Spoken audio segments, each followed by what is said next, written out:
Yo soy muy de buscar rendimientos. No soy una cadena de producción donde tenga que tener a la gente de horas. allí para que la máquina funcione. Nosotros, para que te hagas una idea, en 2013, o sea, antes de meternos en el tema de las estaciones, nosotros estaríamos en 300 y pico mil euros, 400.000 euros de facturación. Este año pasado hemos cerrado en torno a los 200 millones. De hecho, para que te hagas una idea, yo he estado meses sin cobrar para pagar los gastos de estructura los pocos gastos de estructura que teníamos. Pero para mí ganar dinero es una consecuencia de. Claro. Es una consecuencia de un trabajo bien hecho y una estructuración bien hecha, pero sin un equipo humano potente, o sea, no vas a ganar dinero. Yo lo que quiero es que la gente se tatúe el escudo, no que venga porque le pago, no quiero que luego vengan y porque le pagan 100 euros más te deje. Claro.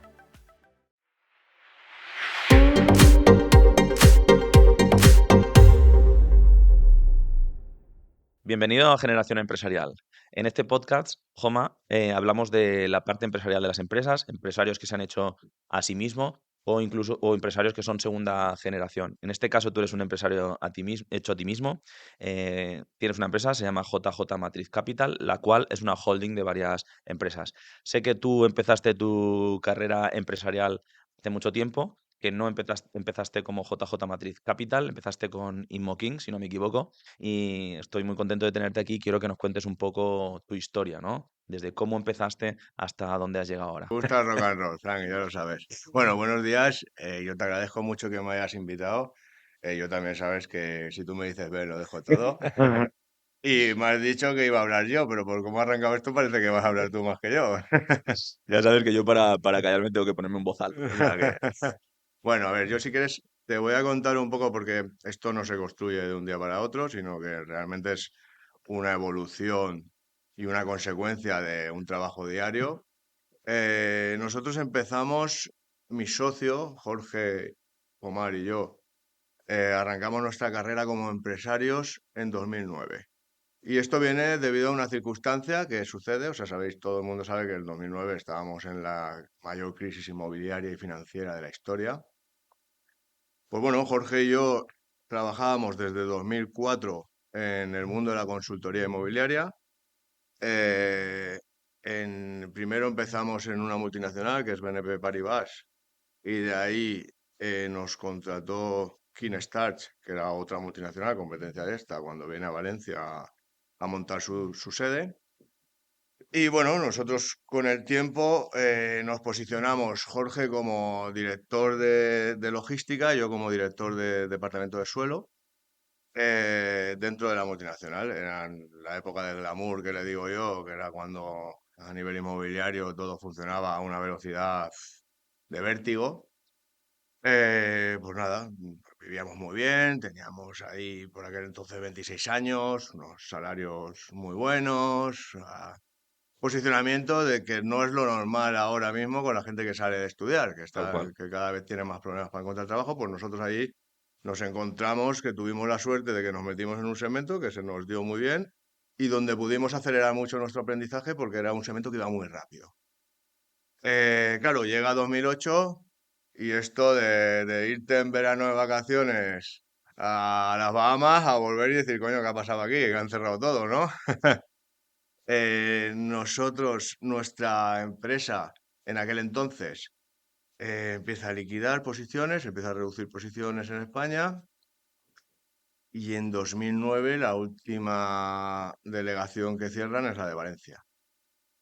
En ese momento nosotros ya previo al cierre ya tuvimos que plantearnos y tomar una decisión de decir, oye, ¿qué hacemos? Lo más sensato, que es lo que está haciendo todo el mundo, que es irse al paro, coger el paraguas y esconderse allí Hasta que y pare de llover. protegerse, ¿no?, de la lluvia, o hacer totalmente lo contrario, echarle un par de huevos en ese momento y dejar el paraguas aparcado y vamos a correr debajo de la lluvia, ¿no? Y hicimos, como estamos un poco zumbados, pues hicimos eso, ¿no? Cogimos la opción B. Realmente yo siempre lo he dicho, o sea, toda crisis es un campo de oportunidades. Lo que hay que saber es verlos y sobre todo tener valor para ir a buscarlos, ¿no? Nosotros lo hicimos, montamos Inmokin, que no era otra cosa, que hacía lo mismo que Kinestach, una consultora inmobiliaria donde hacíamos asesoramiento inmobiliario no a cliente particular que quiere comprarse una casa, es decir, nosotros nunca hemos vendido viviendas como una inmobiliaria tradicional de calle, sino lo que hacíamos era configurar proyectos, pues tanto de inversión como clientes, o sea, empresas que quieren ubicarse e implantarse en Valencia, pues buscarle el mejor sitio y darle todas las soluciones para que esa implantación pueda ser una realidad. Empezamos, te puedes imaginar, nosotros empezamos Inmoquin, Jorge y yo, y con dos compañeros más. Puedo decir con orgullo que una es nuestra secretaria ahora mismo de dirección y el otro es el máximo responsable de Inmoquin ahora mismo en la compañía, que son Nela Girona y Antonio Costa. Desde aquí les doy las gracias por haber apostado por nosotros Y siguen contigo después de tanto tiempo. se jubilarán conmigo, yo siempre lo digo. Bueno, eso dice algo de la empresa, ¿eh? Al final, si la gente quiere jubilarse ahí es por algo, ¿no? Lo de retener talento hoy es difícil. Nosotros tenemos un concepto, yo vengo de la multinacional y nosotros la visión que tenemos de empresa es como muy familiar. O sea, hemos aprendido mucho en la multinacional a cosas que hay que hacer, que hacen muy bien, pero a otras cosas que podemos mejorar. Y sobre todo yo el tema de la multinacional es un número. Ya. Nosotros eso solo intentamos evitar. O sea, entonces aquí eres una persona con nombre y apellidos y con tus circunstancias y a veces estarás mejor y otras veces peor y yo como empresario pues eso lo tengo que saber leer y saber respetar. Claro. Bueno, entonces nosotros empezamos Inmoquin. Tú córtame si quieres, ¿eh? No, no, no te preocupes. Vale, entonces nosotros durante los primeros años, yo siempre lo digo, íbamos con la pajita sacándola del agua para poder respirar, porque era época muy complicada porque el mercado no se movía. Por ejemplo, yo me tuve que reconvertir. Cuando yo venía de director de departamento de suelo, hacíamos muchísimo industrial. O sea, y de hecho recuerdo que las parcelas, los caramelitos del mercado eran las parcelas estrechitas donde podías hacer las mini naves nido de 170, cuanto más pequeñas, mejor. Para pequeñas Eh, pymes, ¿no? Para pequeños empresarios Todo pequeñitos. eso cambió. Primero que el suelo a nivel de industrial no se vendía nada porque había un exceso de stock en bancos de producto terminado acojonante. Y hasta que eso el mercado no lo absorbiera, pues no se promueve nada nuevo. Entonces yo me tuve que reconvertir y dije, a ver, que dentro de mi especialidad de suelo, ¿cuál es el segmento o el sector que tiene una actividad continua, que podrá ir más rápido o más lenta en función de la bonanza del mercado, pero que tiene una actividad, que siempre está moviéndose? El comercial. El comercial, pues los supermercados, los restaurantes tipo fast food, o sea, las empresas comerciales tienen que llevar una continua expansión. Y cuando no hay unos más acelerados, pues hay otros. Pero es un mercado que siempre está en continuo movimiento. Entonces yo me especialicé en la parte comercial. Y nada, gracias a eso, pues pudimos hacer operaciones. Eh, Mi socio está muy especializado en logística y pues la logística es un sector que ya sabéis también que ha ido acelerando en los últimos años, pero bueno, en esa época también lo que hacíamos era muy puntual y cada vez que hacías algo, pues también nos enseñó mucho a ser buenos gestores en cuanto a la empresa. O sea, porque con lo poco que tenías que subsistir. De hecho, para que te hagas una idea, yo he estado meses sin cobrar para pagar los gastos de estructura los pocos gastos de estructura que teníamos. Pero yo tuve una conversación con mi socio y le dije, el día que no pague una nómina, mi aventura como empresario se acabó. La Porque, prioridad son los empleados. claro que sí. Los empleados son lo primero. Toda la gente que han venido aquí han venido grandes invitados que tienen grandes empresas y siempre han hablado de sus empleados, que ellos su objetivo principal no es ganar dinero, sino que su objetivo principal es crear empleo y que sus trabajadores estén bien pagados, ¿no? Incluso Juan Ros dice lo de que los empresarios tenemos que ser buenos empresarios, buenos pagadores y honrados. Por eso tú normalmente lo que has tenido aquí son empresarios que han tenido éxito. El que se mete a empresario teniendo el foco en la otra parte normalmente siempre fracasa, Ya. porque deja de ver unos parámetros que son fundamentales para el crecimiento de una empresa, más importantes que ganar dinero. Para mí ganar dinero es una consecuencia Claro, es una consecuencia de un trabajo bien hecho y una estructuración bien hecha, pero sin un equipo humano potente, o sea, no vas a ganar dinero. O claro, sea, puedes ganar dinero en el corto, pero ya. a medio largo no vas a tener, no va a tener vida la empresa. Bueno, entonces nosotros, la época mala fue esa, Y de ahí, de lo que es Imoquin, de repente detecto un nuevo modelo de negocio que está apareciendo en el mercado, pues porque Imoquin, un antiguo jefe nuestro, nos decía que la consultora inmobiliaria no se gana dinero, pero es una fuente de información continua. Y si tú eres capaz de leer esa información, pues eres capaz de tomar decisiones después y adelantarte a lo mejor a movimientos de Claro, otros que luego pueden ser competencia. Y entonces yo veo que empieza a salir un modelo de gasolineras que van automatizadas, que no tienen personal. Y cuando vi la primera, pues bueno, yo le alquilé un suelo, me viene una demanda, como nos venía, oye, pues yo quiero montar una gasolinera, ya, pero ¿qué? No, dos surtidores, todo automatizado y no tenemos ni personal. Rentas bajitas, necesito poco espacio, una, me llega otra. Y ya cuando me llega otra que ya con una cadena, es que ahora son nuestra competencia. Ya empiezo a ver, empiezo a analizar el modelo y digo, sea, esto, digo, aquí hay un cambio generacional total en el consumidor, es decir, la gente cada vez son más digitales, nosotros somos más digitales, pero que nuestros hijos son súper únicamente digital. digitales. Eh, y el sector tradicional de las estaciones de servicio está anclado en un modelo que creo que no ha evolucionado desde hace 40 o 50 años. Toda la vida, sí, sí. Lo más digital que tiene es el TPV, ¿sabes? Tiene que ir del gasofa, ponerte la manguera y tal, como Y toda la vida. entonces yo dije, hostia, aquí hay un, luego vino una normativa, es verdad que hubo un cambio normativo. Rajoy en febrero de 2013 saca una normativa estatal, un real decreto, que regula los suelos, tanto industriales como terciarios, donde se pueden implantar este tipo de estaciones. ¿Qué pasa? Que esto también buscando acabar con el oligopolio que había en el mercado español a nivel de Claro, oferta de combustible. Y a eso le unes que es un modelo con una inversión mucho más reducida, con un costo operativo menor y con una automatización de servicio, lo que hace es que lo agiliza muchísimo. O sea, yo ahí ya empiezo a mirar y digo, joder, esto me parece que tiene todo el sentido del mundo y que esto es el futuro. El futuro en cuanto a un bien de primera necesidad. claro. Porque eso, ese factor para mí también fue clave para meterme ahí, que estoy vendiendo un bien de primera necesidad. No era una moda, Ya. ¿vale? Eh, yo soy muy respetuoso con mis clientes, entonces yo tenía como, aquí tenía una dualidad, ¿no? Tenía un dilema, ¿no? Veo un modelo de negocio que creo que hay que meterse, pero no me puedo meter porque estoy haciendo la expansión a este.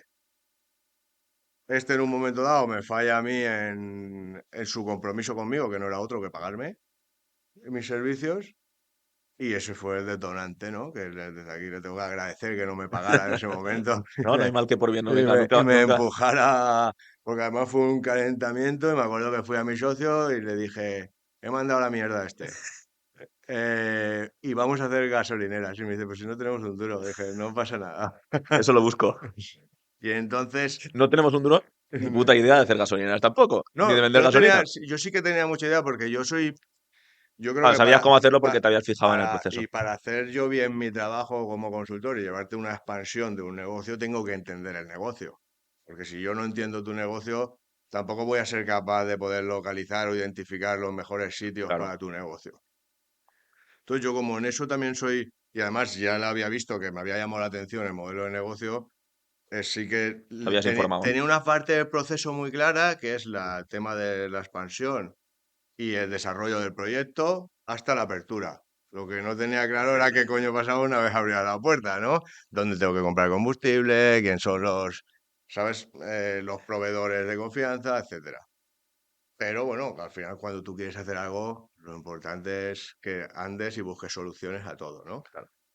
Identifiques dónde tienes tus puntos débiles y busques transformarlos en fortalezas. Entonces, ¿qué dices? Pues con una persona del sector, que ahora es mi socio también, o sea, en la gasolinera somos tres socios, que es José, eh, que él tenía totalmente controlado, él había trabajado siempre en gasolineras y él ya estaba dentro del mundo de la gasolinera tradicional, estaba muy metido, desde que era un chiquillo ha estado con una manguera en la mano. Entonces le dije, oye, he pensado montar esto. súbete al carro, quiero que me cubras esta parte, y bueno, ahí configuramos el equipo. Y luego, pues a nivel de inversión, claro, los bancos ahí estaban cerrados. Claro. Y más para una empresa que venía de la inmobiliaria. ¿Esto qué año era? Esto en 2013 probablemente empezara con la configuración del proyecto y junio del 14 abrió la primera estación de servicio. De ahí a aquí hemos abierto más de 70. Hostia. La última vez que hablamos eran 50 y largas, o sea que ahora ya son muchas más de 50. Sí, pues más de 70 hemos abierto y ahora seguimos con el plan de expansión. ¿Y por qué paramos en la pandemia? O sea, ahí en la pandemia tuvimos un parón para ver que había que protegerse. Ahí sí que había que Guardar protegerse. la caja, ¿no? Lo Eso que dice es todo el muy mundo, bien. guardar la caja. Muy bien. Y nada, y entonces creé un modelo de negocio para inversores. Nosotros trabajamos con inversores, pues el inversor inmobiliario en ese momento todavía tenía el dinero guardado, pero ¿qué pasa? Que cuando tú hay una crisis, cuando no hay inversión, suele haber un ahorro Claro. superior, porque el dinero está ahí esperando a que haya una buena oportunidad de inversión. El mercado inmobiliario aún estaba en descenso y entonces la gente cuando hay un mercado en descenso, tú lo que esperas es a ver hasta dónde baja para entrar en ese momento En para el luego mejor coger la momento. subida. Es lo difícil conseguir el punto más bajo, ¿no? Hay que leer cuando va a darse la vuelta y venderlo en el punto más alto, pero eso es lo difícil realmente. Correcto. Entonces, ahí, ¿qué hicimos? Oye, pues creamos, yo dentro de las estaciones tengo tres ramas de negocio. Creé la promotora, que era la que se encargaba de la búsqueda del suelo, la gestión, tramitación de contrato de alquiler, tramitación de las licencias y ejecución de la obra, es decir, hasta que pongo la estación en marcha. Creé la gestora, que es la que se encarga de gestionar el día a día de todas las estaciones del grupo. Y luego tienes las explotadoras, que las explotadoras son las dueñas de la estación, la que lleva el negocio de la venta del carburante. Eh, Creamos una marca, que es Gas Express, y sobre esa marca empezamos a crecer, yo le digo, con la figura del franquiciado, pero realmente no son franquiciados, son inversores financieros puros y duros que en vez de invertir en un activo, o sea, en un activo inmobiliario, estaban invirtiendo en un negocio con rentabilidades muy superiores. O sea, tú cuando inviertes en un activo inmobiliario sabes que tienes el valor residual del inmueble y eso está ahí, y luego hay una parte de revalorización de ese inmueble, pero en un negocio tu tasa de rentabilidad tiene que ser muy superior porque luego, o sea, el valor residual de un negocio donde estás alquilándolo es cero. Claro, Correcto, y no estás en el hablando activo. de dobles dígitos, Claro, no te vale ya un 7%. claro. Es verdad que fue, o sea, esto fue un modelo que en la entrada de mercado fue fabulosa a nivel de resultados y entonces el crecimiento fue muy rápido. Yo iba capitalizándome con lo que movía con la promotora y la gestora a la vez que iba creciendo mi marca. Y yo empecé a abrir las estaciones propias. Empezamos nosotros con esa capitalización e invertirla dentro de ese modelo de negocio. Primero empezaste con inversores externos. Claro, no teníamos un duro. Claro. Teníamos que... ¿Cómo se buscan inversores en una época tan mala como era 2014 después de la crisis inmobiliaria? Porque ahora buscamos inversores y salen por todos los sitios. La gente tiene dinero y tiene ganas de meterlo en algunos sitios. Tienes que ser capaz de transmitir una ilusión por una idea. Eso es lo difícil, porque al final cuando tú tienes algo que ya está hecho, tangibilizado, pues tú vas y lo enseñas, pero ahí nosotros no teníamos nada que enseñar. Claro, no había resultados. Pero bueno, fueron las tres primeras, lo difícil. Una vez montaste las tres primeras, ya empezó los resultados, ya te digo, acompañados, que fueron espectaculares. Y claro, eso fue ya creciendo. Luego teníamos, de hecho, tuvimos que parar la figura del franquiciado porque llegó un momento que dijimos no queremos más y vamos a crecer nosotros Claro, con nuestras propias estaciones. Y nada, y eso fue Gas Express. Gas Express, la verdad que a nosotros a nivel de capitalización nos dio un plus. Eso fue como un poco el punto de inflexión, ¿no? Y después de Gas Express vino 2017, 2018, ya empieza a salir el dinero para invertir en el mercado inmobiliario, ya está moviéndose otra vez la maquinaria y entonces a mi socio y a mí nos venía mucho amigo nuestro de nuestro entorno que nos decía, oye, tengo 200.000 euros. ¿Dónde los invierto? El otro tengo 150.000 euros, ¿dónde los invierto? Claro, nosotros, el tipo de activo que nosotros trabajamos, eso te puedo decir que te compres un piso, pero yo a nivel de inversión nunca te asesoraría que te compraras un piso. Y cuando nos llega la tercera o cuarta demanda de esas, nos preguntamos, oye, tío, vamos a hacer algo donde toda esta gente pueda coinvertir y hagamos que su inversión, que no puede estar enfocada a activos de primer nivel como los que nosotros configuramos, pueda meterlos en activos de primer nivel y aparte esté diversificada porque hará varios activos. Pues esto no es más que un fondo de inversión. Pero eso ¿por qué era? Porque el ticket es muy alto y entonces Claro, porque, necesitas muchos, o sea, vuestro perfil no era de 150.000 euros hasta el momento. Entonces era juntarlos todos para poder hacer un ticket más no, alto. no, porque ya no es el ticket, sino que nuestro proyecto medio, el desarrollo de un proyecto medio nuestro son millones de euros. Ya. Entonces, con 150.000 no, pues no podemos hacer Hay nada. muchos socios repartidos por ahí que no puedes hacer nada. Y entonces, ¿qué dijimos? Bueno, pues vamos a agruparlos a todos en un mismo vehículo. Miramos lo del fondo de inversión, nos dimos cuenta que en el fondo de inversión, como diría un socio mío, se te iba el vino en catas. Es decir, necesitas un volumen muy alto de movimiento de capital para que los gastos de gestión que conlleva tener un fondo de inversión, que tiene que estar auditado y Claro, mil historias, tiene mucho gasto, eh, se pudieran diluir dentro de ese volumen para dar una rentabilidad aceptable. claro. Pero entonces dijimos, bueno, pues en vez de, no le llamemos fondo de inversión, llamémosle vehículo de inversión, que no es más que una SL con un pacto de socios muy rígido donde dice cómo se va a comportar la empresa a nivel de estrategia. Y ahí hay una fecha de entrada y una de salida, siempre. Ahí hay una fecha de entrada y, a ver, la de salida, tú sabes que estamos en un... al final, cuando tú inviertes en el inmobiliario, estás expuesto también a Al mercado. vaivenes y claro, y hay veces que a lo mejor te interesa no salir en este momento y esperarte para salir en otro. Pero al final son activos que te están dando rentabilidad, siempre. Que Ya. al final son... Estos vehículos eh, están enfocados a activos terciarios. Es decir, nosotros nos metimos, por lo que te he dicho antes, que mi reconversión, me gustó el terciario y me he especializado mucho en esa área. Entonces, los activos que tenemos dentro de los vehículos o estos vehículos se hicieron con un foco terciario. Es decir, todo, pues, parques comerciales, pues, tenemos marcas como Decathlon, Aldi, Leroy Merlin, Burger King. ¿Que ellos no compran? ¿Cómo funciona? Porque para que la gente lo entienda, porque yo estoy puesto en el tema financiero, pero hay mucha gente que nos estará escuchando que no está en el tema financiero. ¿Cómo se hace? A ver, depende. O sea, aquí a nivel de suelo, pero eso sería otra clase paralelo. El desarrollo del suelo depende en el punto donde nos lo cojamos, pues desde que sea un suelo urbanizable o sea un suelo urbano, lo más normal es que vayamos a suelos ya urbanos con una calificación terciaria. Eso es lo normal.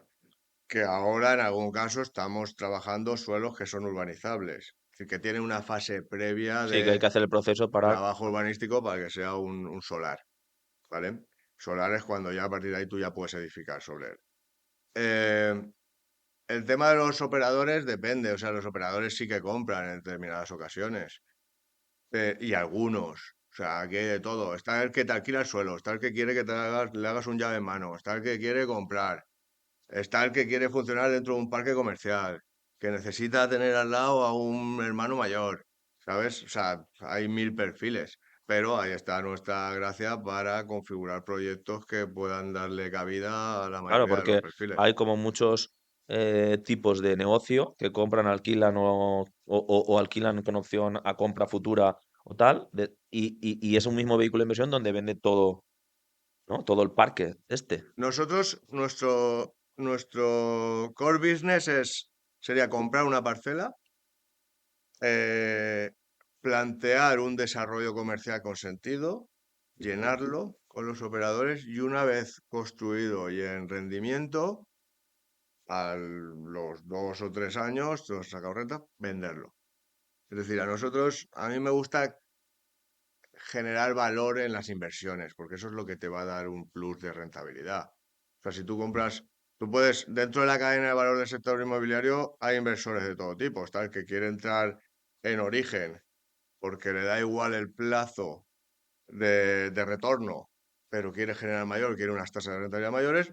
Está el que entra en medio o está el que entra en final que dice, no, a mí dámelo ya generando con todos los riesgos eliminados, o Sí, parte de todos ellos. los que se pueden eliminar, y en rendimiento. Pero eso tienes en cuenta que tu tasa de rentabilidad va a Más ser baja, mucho más ajustada. claro. ¿Vale? Entonces, perfiles están todos. Es que los sectores funcionan por eso. Si no, las ruedas se pararían.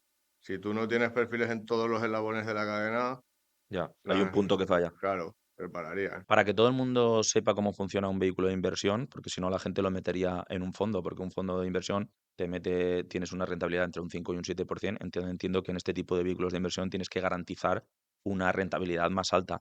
¿Cómo funciona esto? Pues mira, nosotros en Hermes, que fue los primeros que montamos, que ahí comprábamos el activo ya maduro, es decir, en la última fase de madurez, es decir, ya con rentas. Es decir, yo pongo la pasta, empiezo a cobrar. Ahí entrabas a una tasa de rentabilidad de compra de los activos del 7 de yield on cost, es decir, sobre el coste. Claro, pero tú ahí puedes jugar financieramente con el tema de apalancamiento, luego IPC, tal. La salida, compro a 7, vendo a 6, bueno, según la fórmula que tú le metas al vehículo, aquí hemos estado en torno al 12,5 anual, Anual. ¿Y cuánto tiempo dura una inversión de este tipo? unos 4 o 5 años. Como máximo, ¿no? Pueden entrar algunos a mitad y estar menos tiempo, pero como máximo 4 o 5 Pero años. ese es lo que hicimos, pero nosotros aprendimos de ahí una cosa, es que lo que te he dicho antes, me gusta darle valor porque además somos los que configuramos el equipo de gestión, somos expertos en el mercado inmobiliario. Con lo cual dije, coño, si entramos al final, estamos perdiendo una parte de aportación de valor que somos capaces de dársela, que no se la estamos dando. Entonces ahora estamos desarrollando nuevos vehículos para entrar en una fase previa, con lo cual las rentabilidades se van a ir muy por encima. Hay más riesgo, ¿no? Entiendo. Sí, pero lo que pasa es que el riesgo hay maneras de mitigarlo, muchas maneras de controlarlo. Y al final yo siempre lo digo, si tú eres capaz de identificar un buen activo, tu riesgo está muy acotado. Claro. Porque Sí, si el porque eso. activo es bueno, si tú tienes un buen suelo, es muy difícil que eso... Ya. Si lo compras bien y está bien ubicado, eso es... ¿Y qué perfil de personas entran en vuestros vehículos de inversión? Perfil de inversor fundamentalmente es el que tiene un dinero ocioso y no quiere que lo marees. O sea, no quiere saber tampoco, oye, yo lo pongo ahí y haz que funcione. Búscate la vida. Y haz que funcione, claro. Porque al final el que es inversor y quiere estar implicado en el negocio, pues se monta un Se lo negocio, hace él. ¿sabes? El inversor que entra tiene que ser consciente que está entrando en un negocio. ¿Vosotros garantizáis un interés mínimo en vuestro vehículo de inversión a la gente que entra a formar parte de este vehículo? ¿O realmente no le garantizáis ningún tipo de interés y entra porque confía ciegamente en vosotros? Sí, no, lo que pasa es que tú al final, cuando vas a invertir en un fondo o en un vehículo de inversión como el nuestro, creo que hay dos factores en los que tú te apoyas la decisión de tu inversión. Una es el equipo gestor, que para mí es fundamental y es básico, y la otra es el proyecto. Si yo cuando voy con un proyecto y digo, mira, vamos a comprar esto, y mi hoja de ruta con este proyecto es esta, y los números que tengo previstos son estos. O sea, nosotros hasta ahora en nuestro track record hemos respetado mucho las rentabilidades que habíamos marcado en un origen con lo que ha salido al final. Pero vamos, que esto es un, o sea, y más cuando vas a promover, esto es un Claro, ente vivo y sobre todo, para mí la variable más complicada de controlar es la del tiempo, ya. porque dependes de factores externos. Cuando tú te metes a tramitar licencias, etcétera, ya dependes de un ente externo que se llama administración y ahí ya sabemos todo cómo funciona. Por una parte tenéis las gasolineras, por una otra parte tenéis los vehículos de inversión, por otra parte tenéis la constructora. ¿Y qué más forma parte de JJ Matriz Capital? Te cuento un poco cómo llegamos. JJ Matriz, primero nosotros empezamos a crear las empresas abajo, ¿no? Y llega un momento donde ya teníamos muchas empresas abajo, pero funcionaban de una manera independiente. Estaba Imoquin, IKS, que es la constructora, los vehículos, Gas Express. Y dijo, hostia, hay que darle sentido a esto a nivel estructural porque aparte estamos creciendo en cuanto a equipos humanos y creo que podemos optimizar mucho. si esto lo metemos en una holding. Entonces nosotros creamos JJ Matriz Capital. ¿Y qué hicimos? Los departamentos transversales de las empresas, es decir, todos los que son comunes a todas las empresas, pues, marketing, recursos humanos, contabilidad, etcétera, los metimos arriba en JJ Matriz. Y de ahí nosotros damos servicio a cada una de las empresas. JJ Madrid actualmente trabaja en 4 áreas fundamentales de trabajo. Una es el inmobiliario, donde está Imoquin, que es la primera empresa de todas que este año pasado cumplió 15 años. Ostras. Eh, Está IKS, que es la constructora, está Telus, que es la promotora de residencial, está Hermes, que es la promotora y gestora de vehículos de terciario. Luego tenemos la parte de los hidrocarburos, la Gas Express, todas sus derivadas. Aquí tenemos también una empresa, aquí también crecimos, luego hicimos una empresa de transporte donde tenemos algún camión cisterna, pero sobre todo para darnos servicio. Si te fijas, nosotros lo que hemos hecho es intentar cubrir las cadenas de valor de los negocios donde estamos trabajando. Sí, porque cuando lo contratas de fuera y haces una subcontratación, sabes el margen, pero muchas veces cuando lo haces tú es complicado sacar el beneficio que has tenido en un trabajo propio que has hecho. Claro, hay partes del proceso que estás muy expuesto si las sacas fuera. Eh, Pues luego creamos, como teníamos las estaciones de servicio y viene todo el boom de ser verdes y todo el rollo, pues dijimos, pues tenemos que hacer algo, ¿no? Para compensar. Y entonces creamos Solar Express, que es una instaladora de instalaciones fotovoltaicas. Van muy al hilo porque todas vuestras gasolineras tienen fotovoltaica. Todas vuestras naves logísticas que construís pues también tienen fotovoltaica. Nosotros, si no vemos que tenemos una sinergia con lo que ya hay dentro del grupo, pues la verdad que no hubiéramos desarrollado ese modelo de negocio. Tampoco era. Pues nos lo propuso un socio, amigo nuestro, y como vimos que sí que tenía un sentido con la sinergia y que podíamos generar una sinergia buena dentro del grupo, pues ya lo tiramos para adelante.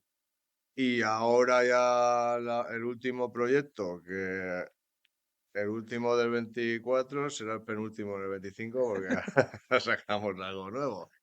Es el tema de la línea de supermercados de conveniencia, Superfast. ¿Vale? Aquí también, este también fue eh, una huida para adelante sobre un problema. Es decir, nos llega un proyecto de gasolinera que está sobre una DIC. ¿Qué es una DIC? Para que lo entienda nuestra audiencia. Cada DIC es un suelo que no tiene calificación, no es urbanizable ni urbano. Lo que hace el ayuntamiento es que te da una declaración de interés comunitario. Es decir, si tú planteas un proyecto que tenga un interés para la comunidad, el ayuntamiento te lo habilita, pero al final lo que Ya, hace es que que le te da das valor a la comunidad, entonces a cambio de eso te un lo... servicio, tú vas a meter un servicio que el ayuntamiento entiende que ahí está dándole un valor a esa comunidad, ¿no?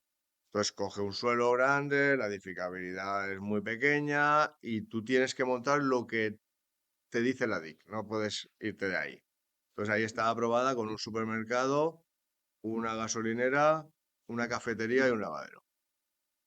Entonces ahí nos planteamos lo del tema del supermercado, oye, nos franquiciamos con este, con el otro, tal.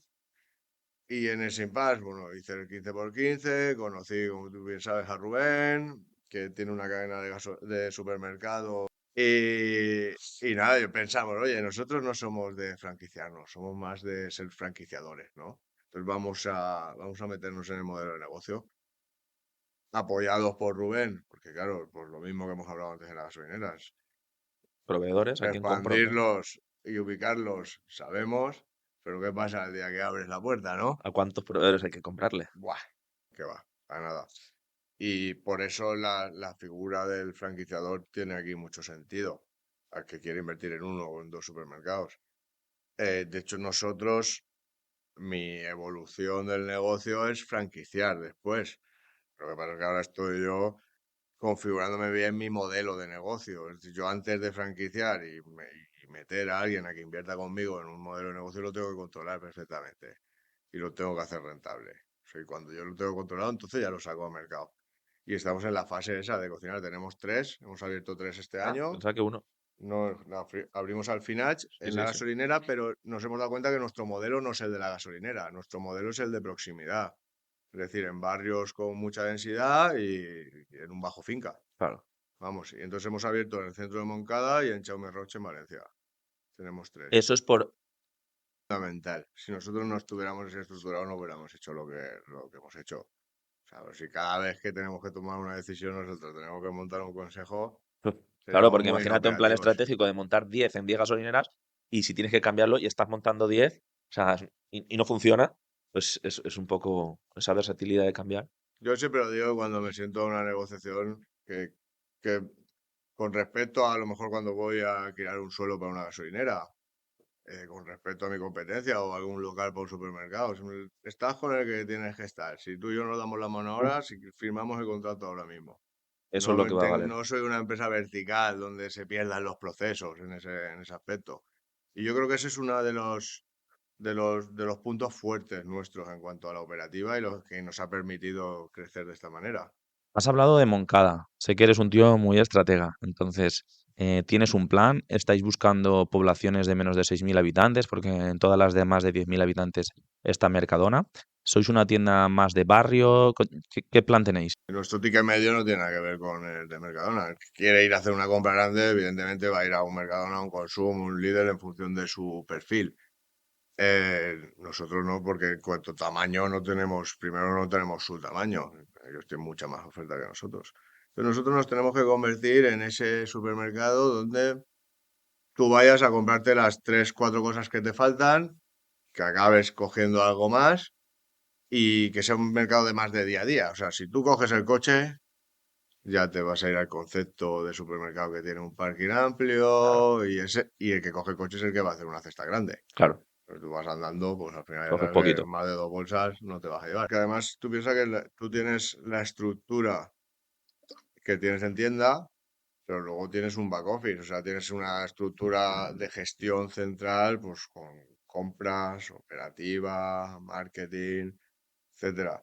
Si quieres crecer, si tienes una tienda solo, pues no, pero claro, tu poder de compra con una sola tienda, pues se ve muy mermado.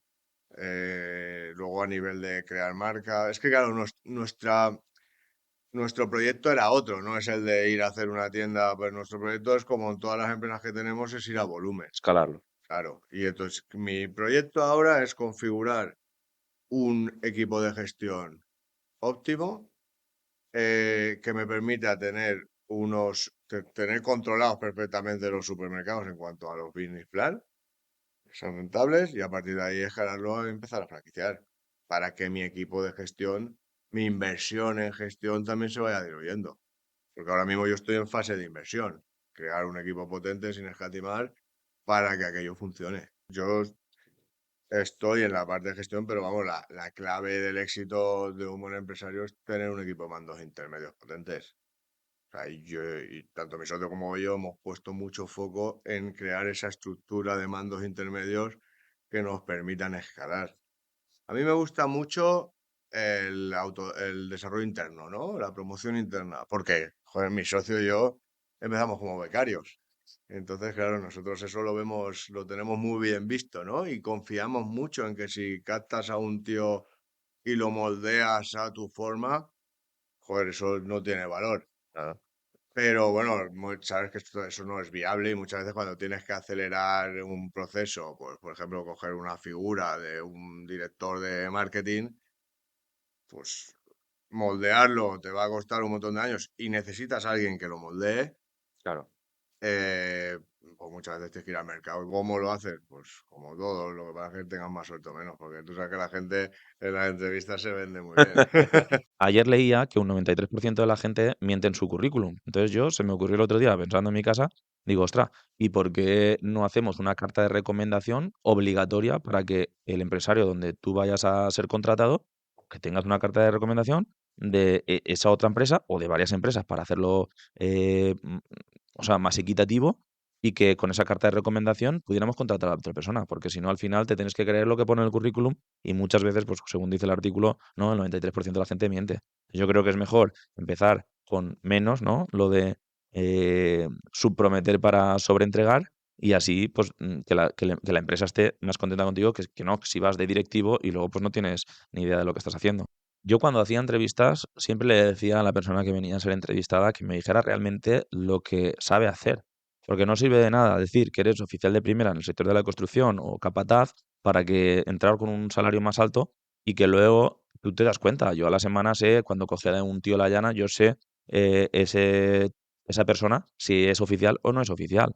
Entonces, vale la pena muchas veces decir que eres peón y que no sabes del sector o que has trabajado un año y pues todavía no tienes la experiencia que necesitamos, pero que tienes muchísimas ganas y que tu actitud es muy buena para aprender. Yo creo que eso te da mucha prospección de futuro, dado que si tú empiezas con un salario muy alto y el salario no es equitativo a lo que estás haciendo, el empresario no le va a costar dinero. Sin embargo, si tú entras diciendo la verdad, pues seguramente si eres una persona con actitud, pues podrás ser contratada y llegar muy lejos en la empresa, porque a capataz vas a llegar si quieres.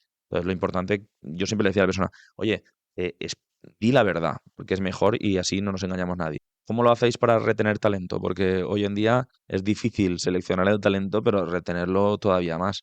Otro día vino un invitado que me decía que para que se vaya alguien de su empresa, pues tienen que darle unas condiciones muy, muy, muy buenas. ¿Vosotros hacéis algo? Tema social, tema horarios, no sé, porque muchas veces en el salario no va todo, yo lo sé. Pero ¿qué hacéis para retener talento? Yo lo digo, o sea, tú has visto las oficinas que hemos montado Sí. nuevas. eh, no está en el salario, o sea, el talento de verdad no está solo en el salario, entonces, y la implicación de la gente, porque lo que hablábamos antes, si tú vienes y me engañas ya en la entrevista y me pides más de lo que te toca, al final, es que eso no lo quiero. Pero el que realmente es sincero consigo mismo y luego contigo, yo a esa gente lo que les doy es una forma de vivir. Tú al final en tu trabajo, en tu día a día, pasas muchísimas horas, tus compañeros se convierten en parte de tu ecosistema, que si consigues que aquí haya un ambiente familiar, pues mucho mejor. Y luego, pues eso, pues nosotros hemos montado un gimnasio en Lo he la visto, lo he oficina. visto. O sea, hemos Brutal. hecho una serie de inversiones dentro de la oficina que van a buscar el bienestar del equipo, ¿no? Fruta, café, tienes un comedor en condiciones, tienes un gimnasio con tu vestuario, que no hace falta que te apuntes a un gimnasio. O sea, te damos un medio de vida, o sea, o te Dentro de la, facilitamos la dentro de vida. la capital, que es muy importante hoy en día, porque el otro día me decía una empresa brutal que habían contratado a un tío bueno, querían contratar, están haciendo una entrevista a un tío, un informático de estos jóvenes, pero que se ve que bestial, y después de hacer la entrevista, estamos hablando de que le iban a pagar más de 100.000, ¿vale? Al año.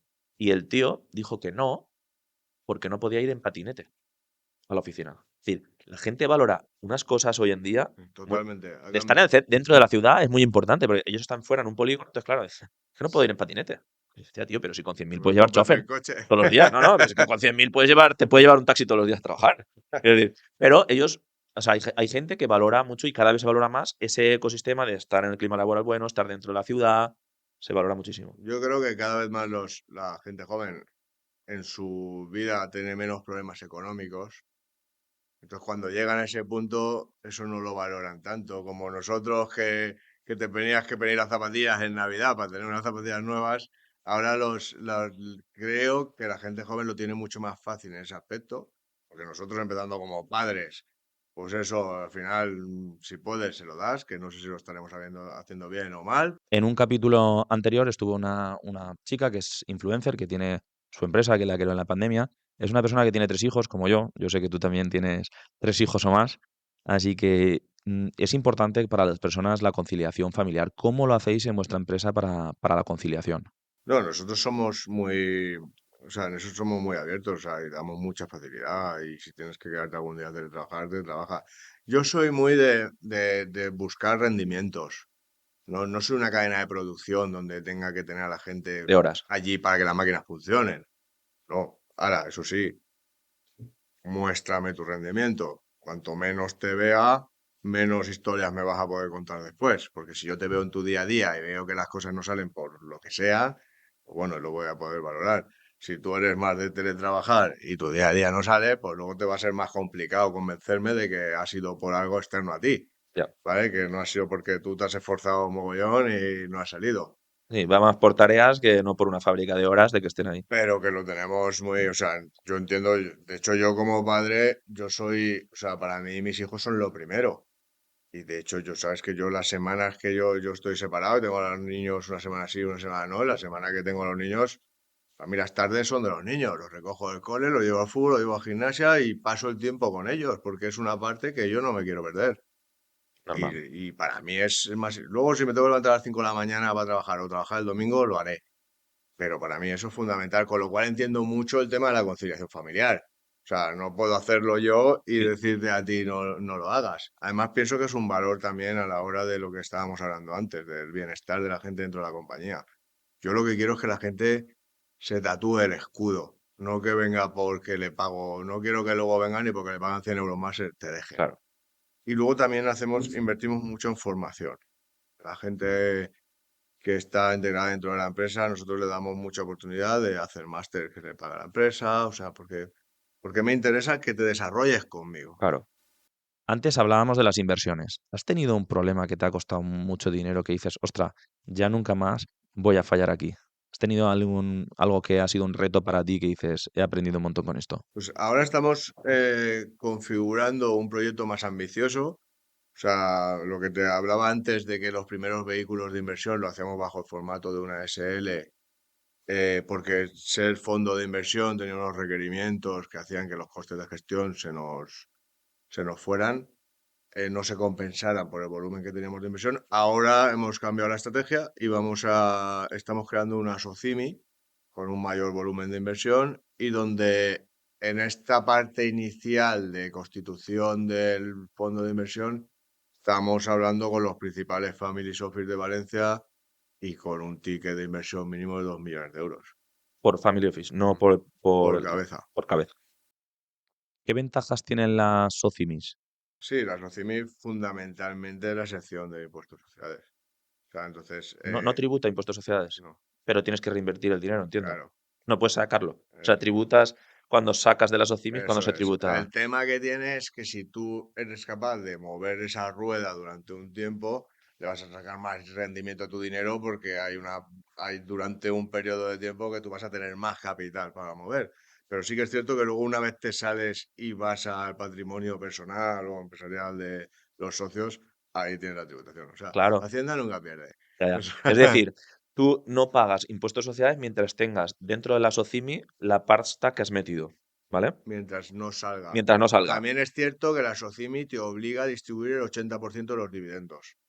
Pero ¿qué pasa? Que son del beneficio. Al Ya. final, si tú No, reinviertes, no eso del no lo estás capital, metiendo no claro. del Tú capital. lo que tienes que hacer es reinvertir. Pero del beneficio tienes que repartirte el dividendo y del dividendo pagas el impuesto de Claro, dividendo. el 80% del dividendo del 80% del beneficio tiene que salir como dividendo. Claro, ya, ya. Bueno, y también luego cuando termine la rueda, que si algún día quieres salir, porque dices, ya me he jubilado, ya me he cansado de invertir toda la pasta que tengo durante todos los años. Te llegas y tienes 100 millones. Y esos 100 millones sales y tienes que tributar en renta. Claro. No, y luego, a ver, esto también es un buen mecanismo para las transmisiones de herencia. Es decir, nosotros también damos la posibilidad de que puedas invertir aportando algún activo, que evidentemente nos interese.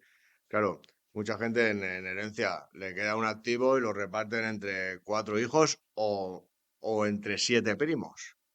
Que es peor. Claro, no es lo mismo tener un activo que Trocitos de un activo. tener acciones sobre una sociedad que tiene varios activos. Mucho más líquido el tema de las acciones.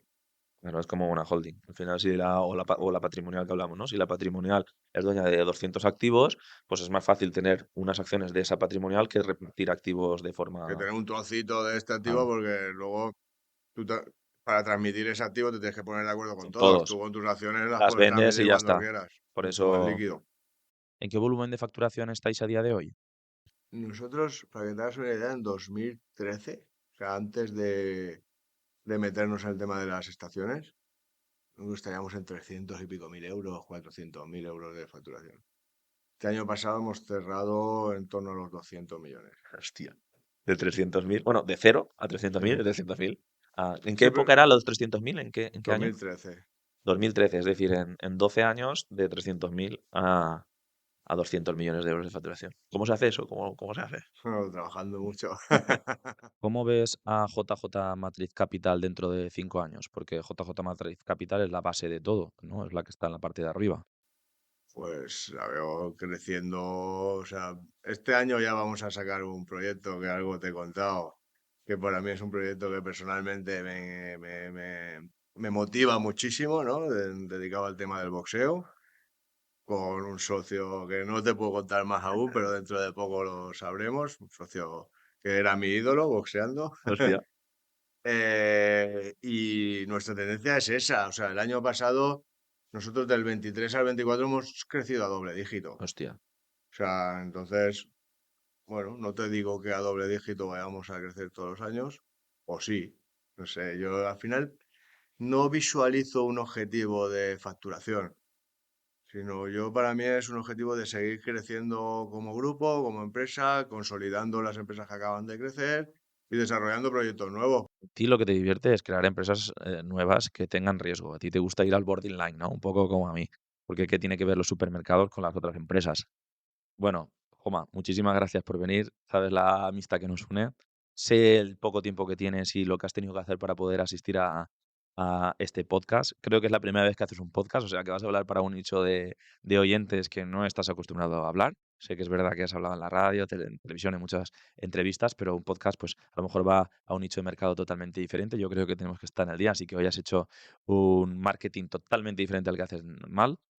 Para mí es un placer haberte tenido aquí, que cuentes esta historia de emprendimiento, cómo se puede hacer las cosas bien y poder llegar a tener éxito en la empresa. Y mi objetivo realmente es que la gente que nos escuche podamos a una parte, a un tanto por cien pequeño o grande, podamos hacerle entender que ser empresario es un orgullo, que ser empresario puede hacerte una vida fácil, aunque a veces es complicado el esfuerzo que hay que tener y evidentemente hay que dejar cosas de lado para tener una empresa como la tuya, de más de 200 millones de facturación, pero yo creo que hoy nos has dado una lección de cómo puede empezar una persona en menos, no digo cero, digo menos 7, y cómo poder llegar a más de 200 millones. Así que muchísimas gracias por haber asistido. Muchas gracias a ti, me parece que esta iniciativa es brutal, pues como todo lo que haces, macho, porque la verdad es que te admiro, tío. No, yo sí que te admiro. Gracias.